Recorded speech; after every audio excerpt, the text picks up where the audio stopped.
selalu menghadapkan kita pada momen refleksi tentang dua hal. Pertama, perjalanan bersama waktu, dan kedua, makna eksistensi kita. Waktu adalah guru yang paling bijaksana. Walaupun melalui waktu, masing-masing kita diberikan cerita pengalaman, pelajaran, dan kenangan yang berbeda-beda, tetapi waktu telah menghadirkan satu hal yang sama kepada kita, bahwa setiap detik dari yang berlalu mengajarkan kita tentang makna ketidakkekalan dan perubahan. Tuntutan 2024 adalah kesempatan yang baik untuk merefleksikan masa lalu, mengevaluasi masa kini, dan merencanakan masa depan. Yang paling utama adalah masa kini. Kita diajak fokus pada masa kini, tapi ini tidak berarti kita harus melupakan yang lalu. Sebab apa yang terjadi dan apa yang terbuat pada masa kini tidak bisa dilepaskan dari masa lalu.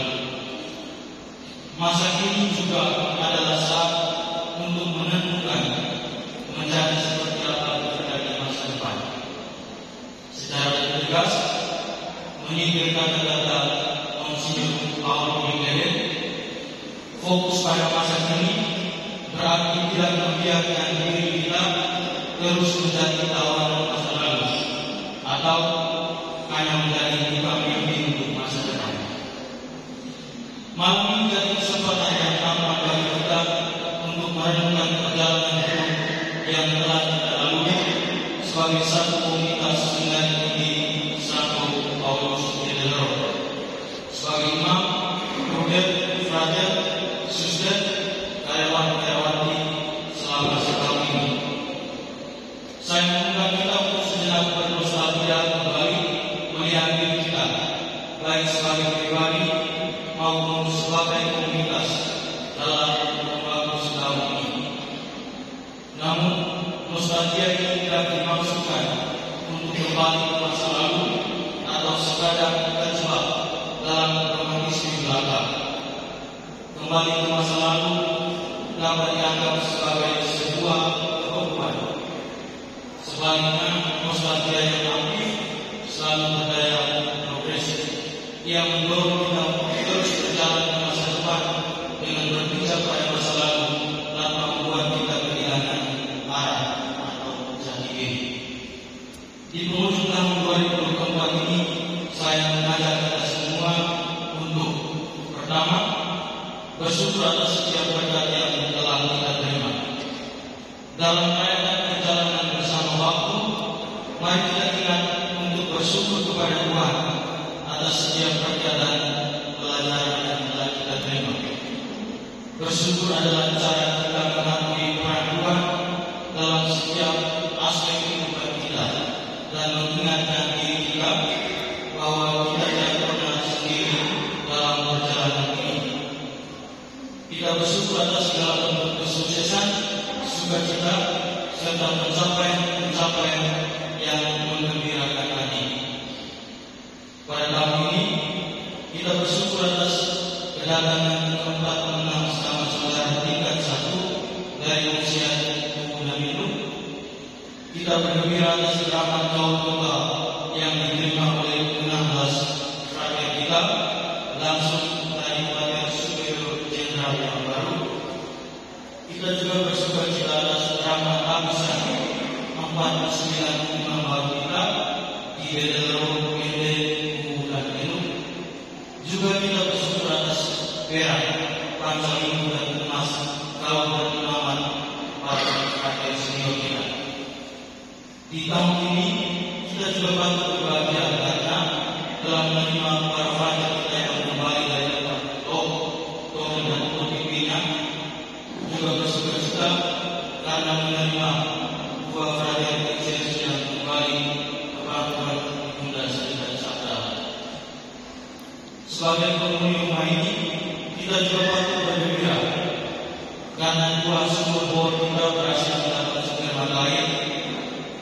bersyukur atas kehadiran asrama Bukti Josefa yang sudah mulai beraktivitas.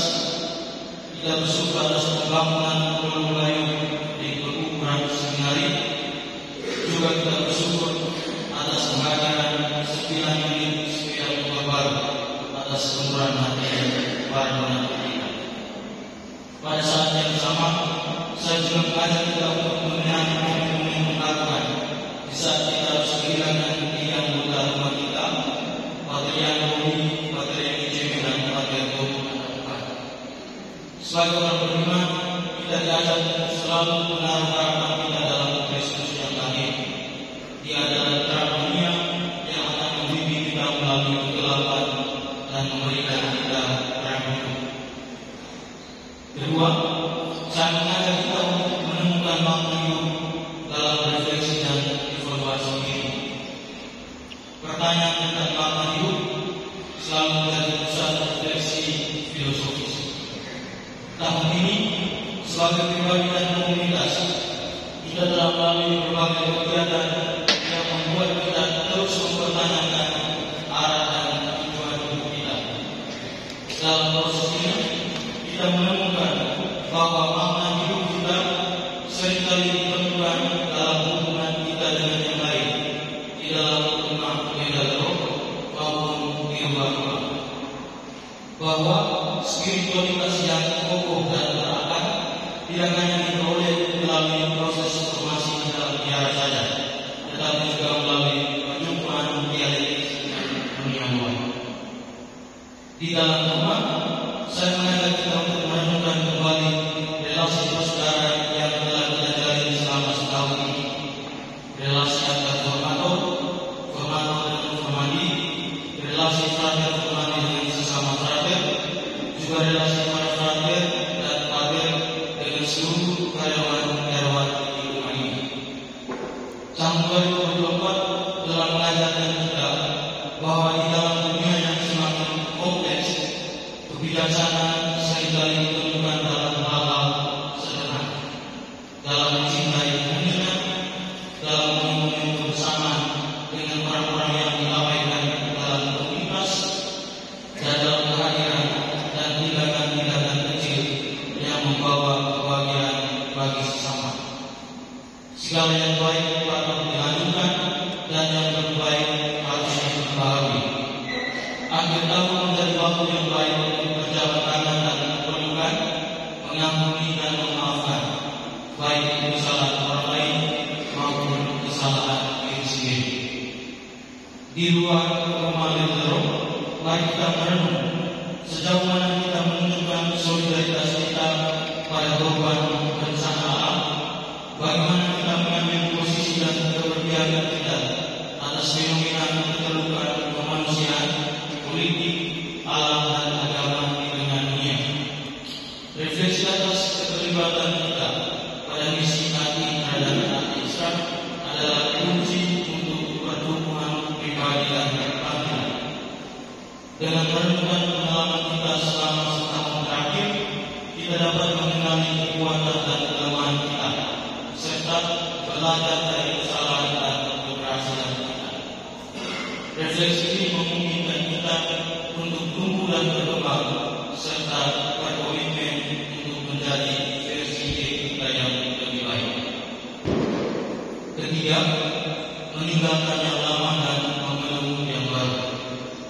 Akhir tahun adalah waktu untuk meninggalkan hal-hal lama yang tidak lagi bermanfaat dan memeluk hal-hal baru yang membawa kebaikan. Ini adalah kesempatan untuk memperbaharui diri dan memulai lembaran baru dengan semangat yang baru. Luka-luka pribadi dan komunitas yang ditandai dalam persoalan seperti egoisme, gosip dan saling curiga, kurangnya keterbukaan dan rasa saling percaya, kurangnya kesamaan visi dan rencana bersama, kurangnya komunikasi, adanya keengganan untuk mendengarkan, penyalahgunaan media sosial, lemahnya transparansi dan akuntabilitas dalam pengelolaan keuangan, serta lemahnya karakter